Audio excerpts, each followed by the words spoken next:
Evangelio de Mateo, capítulo 10, versículos del 1 al 25. Comentario de William MacDonald. Llamamiento de 12 discípulos, versículos del 1 al 4. Versículo 1 dice: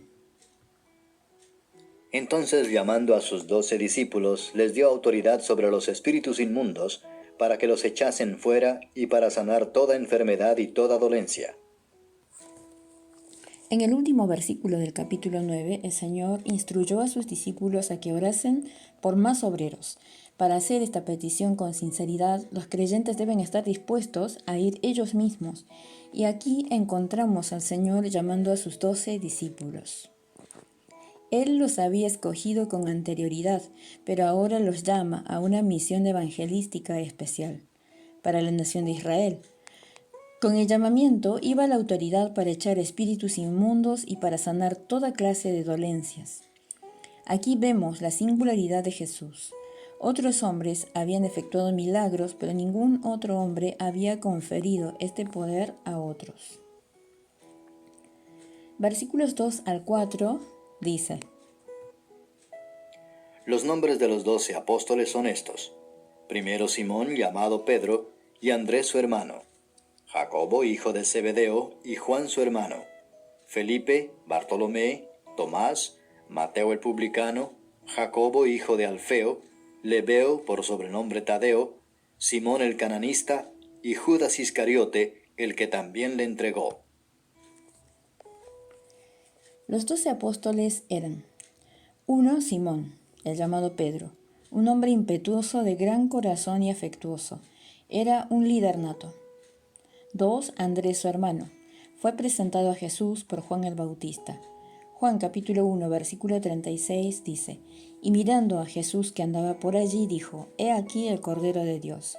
Y el versículo 40 dice: Andrés, hermano de Simón Pedro, era uno de los 2 que habían oído a Juan y habían seguido a Jesús. Y luego llevó a él a su hermano Pedro. Hizo su actividad después de llevar a otros a Jesús. 3. Jacobo, hijo de Zebedeo, que fue más adelante muerto por Herodes.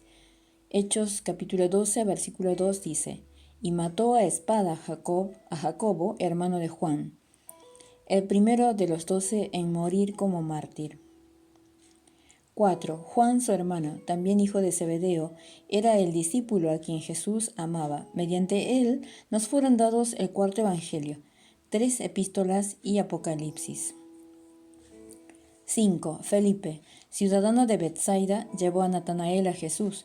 No debe ser confundido con Felipe el evangelista en el libro de los Hechos. 6. Bartolomé. Se cree que es el mismo que Natanael el israelita, en quien Jesús no encontró engaño. Juan capítulo 1, versículo 47. 7. Tomás, también llamado el Dídimo, lo que significa mellizo, comúnmente conocido como el escéptico Tomás. Sus dudas dieron paso a una magnífica confesión tocante a Cristo. Juan 20:28. Entonces Tomás respondió y le dijo: Señor mío y Dios mío. 8. Mateo, el ex recaudador de impuestos que escribió este evangelio. 9. Jacobo, hijo de Alfeo. Poco más es lo que se sabe de él. 10. Lebeo, por sobrenombre Tadeo. Se le conoce también como Judas, hijo de Jacobo. Lucas capítulo 6, versículo 16. Sus únicas palabras registradas se encuentran en Juan 14:22. Le dijo Judas, no el Iscariote: Señor, ¿cómo es que te manifestarás a nosotros y no al mundo? 11. Simón el cananita, a quien Lucas llama el celote. Capítulo 6, versículo 15. 12. Judas Iscariote, que traicionó a nuestro Señor. Los discípulos estaban probablemente en los 20 y tantos años de edad para este tiempo, extraídos de diversos orígenes sociales y probablemente jóvenes de una capacidad media. Su verdadera grandeza residía en su asociación con Jesús. La misión a Israel. Versículos 5 al 33. Versículos 5 al 6 dice: A estos 12 envió Jesús y les dio instrucciones diciendo: Por camino de gentiles no vayáis, y en ciudad de samaritanos no entréis, sino id antes a las ovejas perdidas de la casa de Israel. El resto del capítulo contiene las instrucciones de Jesús acerca de una gira especial de predicación a la casa de Israel. Esto no debe confundirse con el posterior envío de los 70, Lucas capítulo 10, versículo 1, que dice: después de estas cosas designó el Señor también a otros 70, a quienes envió de dos en dos delante de él a toda ciudad y lugar a donde él había de ir. Ni con la gran comisión, Mateo 28, 19, 20. Por tanto, ir y hacer discípulos a todas las naciones, bautizándolos en el nombre del Padre y del Hijo y del Espíritu Santo, enseñándoles que guarden todas las cosas que os he mandado. Y aquí yo estoy con vosotros todos los días hasta el fin del mundo. Amén. Esta fue una misión temporal con el propósito específico de anunciar que el reino de los cielos se había acercado. Aunque algunos de los principios son de valor permanente para el pueblo de Dios en todas las edades, el hecho de que algunos fueran posteriormente revocados por el Señor Jesús demuestra que no tenían la intención de ser permanentes. Lucas capítulo 22, versículos 35 a 36 dice: y a ellos les dijo: cuando os envié sin bolsa, sin alforja y sin calzado, ¿os faltó algo? Ellos dijeron: nada. Y les dijo: pues ahora el que tiene bolsa, tómela, y también la alforja, y el que no tiene espada, venda su capa y compre una. Primero se da la ruta. No debían ir a los gentiles ni a los samaritanos, una raza mezclada detestada por los judíos. Su ministerio quedó limitado en este tiempo a las ovejas perdidas de la casa de Israel.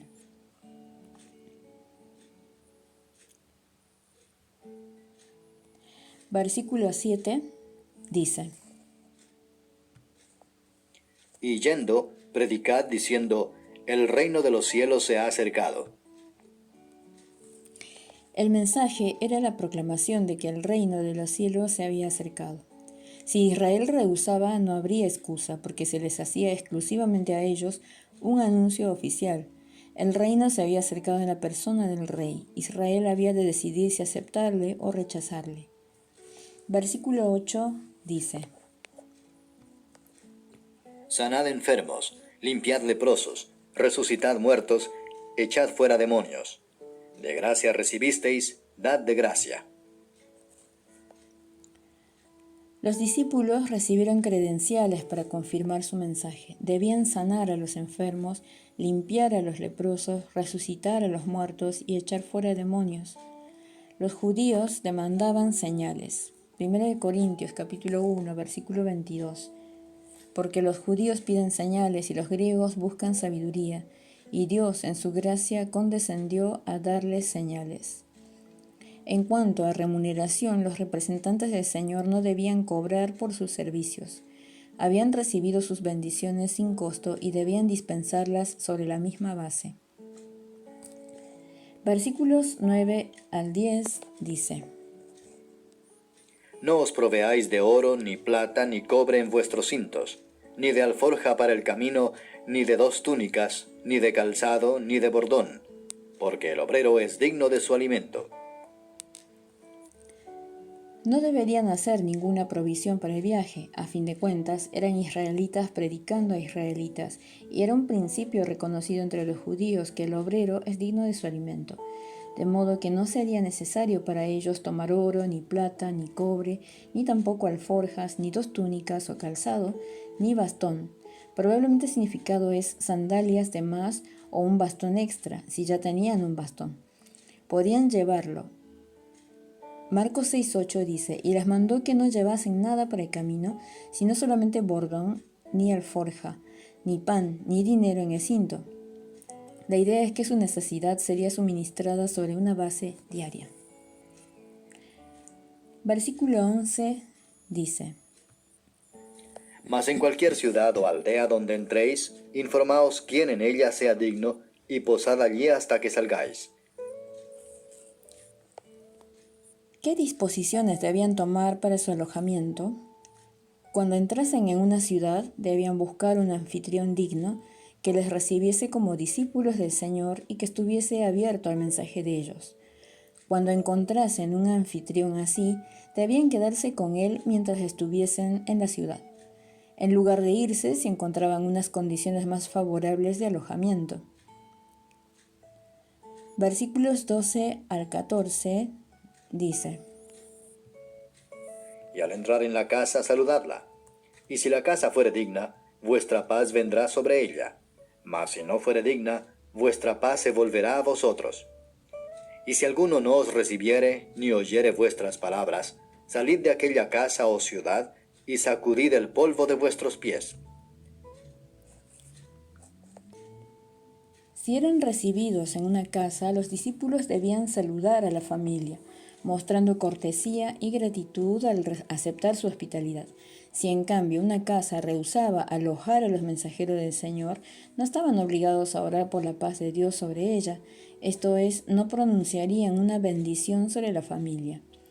No solo esto, sino que debían dramatizar el desagrado de Dios sacudiendo el polvo de sus pies. Al rechazar a los discípulos de Cristo, aquella familia le rechazaba a Él. Versículo 15 dice: De cierto os digo que en el día del juicio será más tolerable el castigo para la tierra de Sodoma y de Gomorra que para aquella ciudad.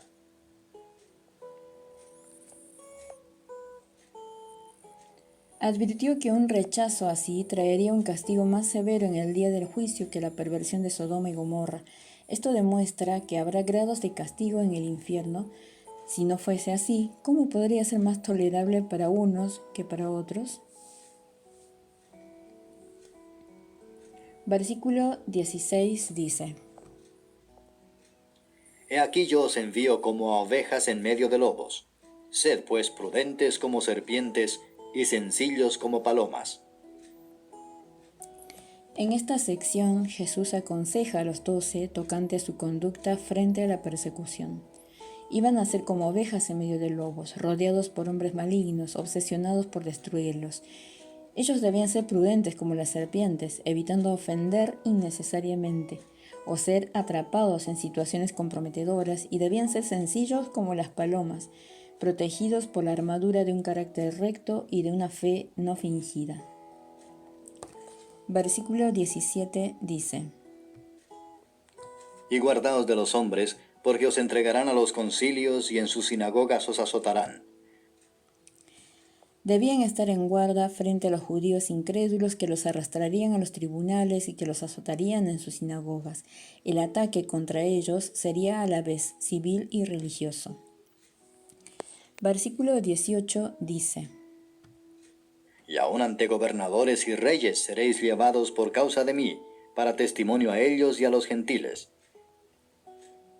Serían llevados ante gobernadores y reyes por causa de Cristo, pero la causa de Dios triunfaría sobre el mal del hombre. El hombre tiene su maldad, pero Dios tiene su camino. En su hora de aparente derrota, los discípulos tendrían el incomparable privilegio de testificar delante de gobernantes y gentiles. Dios estaría obrando todas las cosas para bien. El cristianismo ha sufrido mucho de las autoridades civiles, pero ninguna doctrina fue jamás tan útil para los designados para gobernar.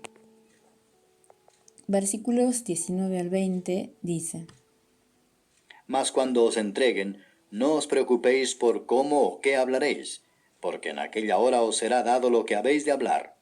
Porque no sois vosotros los que habláis, sino el Espíritu de vuestro Padre que habla en vosotros. No tenían que ensayar lo que habían de decir cuando fuesen llevados a juicio. Cuando llegase el momento, el Espíritu de Dios les daría sabiduría divina para responder de tal manera que glorificaría a Cristo y que confundiría y frustraría de manera absoluta a sus acusadores. Se deberían evitar dos extremos al interpretar el versículo 19. Lo primero es la superficial suposición de que un cristiano nunca tiene que preparar un mensaje por adelantado. La segunda es la postura de que este versículo no tiene relevancia para nosotros en la actualidad. Es apropiado y deseoso que un predicador aguarde en oración delante de Dios para encontrar la palabra apropiada para una ocasión específica. Pero también es cierto que en las crisis todos los creyentes pueden recurrir a la promesa de Dios de darles sabiduría para hablar con intuición divina. Vienen a ser portavoces del Espíritu del Padre de ellos. Versículo 21 dice: El hermano entregará a la muerte al hermano y el padre al hijo, y los hijos se levantarán contra los padres y los harán morir. Jesús advirtió a sus discípulos que tendrían que hacer frente a la perfidia y a la traición. Hermano acusaría a hermano, el padre entregaría al hijo, los hijos vendrían a ser informadores contra sus padres, resultando en la ejecución de los padres. J.C. Macaulay lo expresó bien: estamos en buena compañía al soportar el odio del mundo. El siervo no puede esperar mejor trato de manos del enemigo que el que recibió el Señor mismo. Si el mundo no tuvo nada mejor para Jesús que una cruz, no tendrá una carroza regia para sus seguidores. Si Él solo tuvo espinas, no tendrá guirnaldas para nosotros. Solo que debemos cerciorarnos de que el aborrecimiento del mundo contra nosotros es verdaderamente por causa de Cristo, no debido a nada odioso en nosotros o indigno del Señor de gracia a quien representamos. Versículos 22 al 23. Y seréis aborrecidos de todos por causa de mi nombre, mas el que persevere hasta el fin, éste será salvo. Cuando os persigan en esta ciudad, huid a la otra, porque de cierto os digo que no acabaréis de recorrer todas las ciudades de Israel antes que venga el Hijo del Hombre. Los discípulos serían aborrecidos de todos, no por todos sin excepción, pero sí por todas las culturas, nacionalidades, clases, etc. de los hombres. El que persevere hasta el fin, éste será salvo. Tomado aisladamente, esto podría parecer que implica que la salvación puede ser ganada por una paciente perseverancia. Sabemos que no puede significar esto porque en todas las Escrituras se presenta la salvación como un don de la gracia de Dios por medio de la fe. Efesios 2, 8 y 9 dice: porque por gracia sois salvos por medio de la fe, y esto no de vosotros, pues es don de Dios, no por obras para que nadie se gloríe. Tampoco puede significar este versículo que los que permanezcan fieles a Cristo serán salvados de la muerte física. El versículo anterior predice la muerte de algunos fieles discípulos. La explicación más simple es que la perseverancia es la marca distintiva de los genuinos salvados, los que perseveran hasta el fin en tiempos de persecución. Muestran por su perseverancia que son los verdaderos creyentes. Esa misma declaración la encontramos en Mateo capítulo 24, versículo 13. Mas el que persevere hasta el fin, éste será salvo, donde se refiere a un fiel remanente de judíos durante la tribulación que rehúsa comprometer su lealtad al Señor Jesús. Su perseverancia los manifiesta como discípulos genuinos. En los pasajes bíblicos que tratan del futuro, el Espíritu de Dios pasa a menudo del futuro inmediato al futuro distante. Una profecía puede tener una significación inmediata y también un cumplimiento completo y más distante. Por ejemplo, los dos advenimientos de Cristo pueden ser reunidos en un solo pasaje sin explicación de ello. Isaías capítulo 52, versículo 14, dice: ¿Cómo se asombraron de ti muchos? De tal manera fue desfigurado de los hombres su parecer, y su hermosura más que la de los hijos de los hombres. El versículo 15, así asombrará él a muchas naciones. Los reyes cerrarán ante él la boca, porque verán lo que nunca les fue contado, y entenderán lo que jamás habían oído. Miqueas capítulo 5, versículos 2 al 4, El discípulo dice: no es más que su maestro, ni el siervo más que su señor. Bástale al discípulo. Lapsus. Miqueas capítulo 5, versículos 2 al 4 dice: pero tú, Belén Efrata, pequeña para estar entre las familias de Judá, de ti me saldrá el que será Señor en Israel, y sus salidas son desde el principio, desde los días de la eternidad. Pero los dejará hasta el tiempo que dé a luz la que ha de dar a luz, y el resto de sus hermanos se volverá con los hijos de Israel. Y él estará y apacentará con poder de Jehová, con grandeza del nombre de Jehová, su Dios. y morarán seguros, porque ahora será engrandecido hasta los fines de la tierra. En los versículos 22 y 23, el Señor Jesús hace esta clase de transición profética. Advierte a los 12 discípulos acerca de los sufrimientos que padecerán por causa de él, y luego parece verlos como tipo de sus consagrados seguidores judíos durante la gran tribulación. Salta adelante desde las pruebas de los primeros cristianos hasta la de los creyentes antes de su segunda venida. La primera parte del versículo 23 podría referirse a los 12 discípulos. Cuando os persigan en esta ciudad, huid a la otra. No estaban obligados a permanecer bajo la tiranía de sus enemigos si había una forma honrosa de escapar. No está mal escapar del peligro, solo del deber. La última parte del versículo 24 nos lleva más adelante a los días precediendo a la venida de Cristo a reinar. No acabaréis de recorrer todas las ciudades de Israel antes que venga el Hijo del Hombre. Esto no podría referirse a la misión de los 12, porque el Hijo del Hombre ya había venido. Algunos maestros bíblicos lo comprenden como una referencia a la destrucción de Jerusalén en el 70 después de Cristo. Sin embargo, es difícil ver cómo este holocausto puede ser considerado como la venida del Hijo del Hombre. Parece mucho más plausible encontrar aquí una referencia a su segunda venida. Durante la gran tribulación, los fieles hermanos judíos de Cristo saldrán con el Evangelio del Reino. Serán perseguidos y acosados antes de que puedan alcanzar todas las ciudades de Israel. El Señor Jesús vendrá para juzgar a sus enemigos y establecer su reino. Podría parecer que hay una contradicción entre el versículo 23 y Mateo 24:14, que dice: y será predicado este Evangelio del Reino en todo el mundo para testimonio a todas las naciones, y entonces vendrá el fin. Aquí se declara que no se llegará a todas las ciudades de Israel antes que venga el Hijo del Hombre. Allí dice que el Evangelio del Reino será predicado en todo el mundo antes de su segunda venida. Pero esto no constituye contradicción alguna. El Evangelio será predicado en todas las naciones, aunque no necesariamente a cada persona individual. Pero este mensaje se encontrará con una firme resistencia, y los mensajeros serán severamente perseguidos y refrenados en Israel. Así no se llegará a todas las ciudades de Israel. Versículos 24 al 25 dice: el discípulo no es más que su maestro, ni el siervo más que su señor.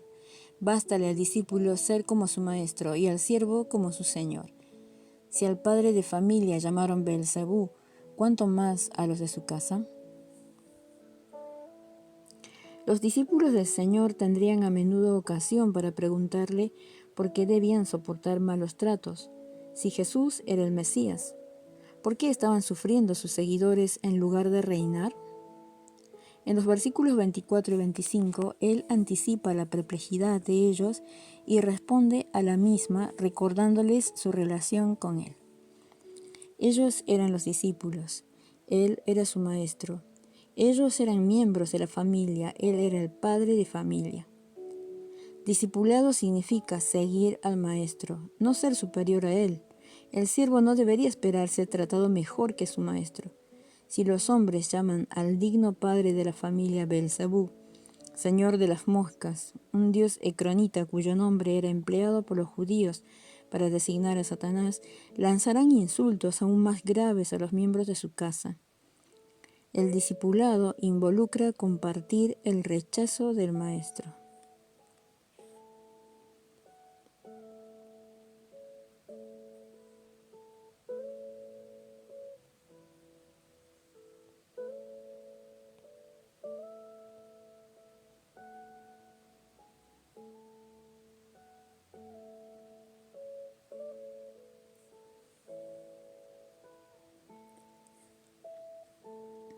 Mateo capítulo 10, comentario de William MacDonald.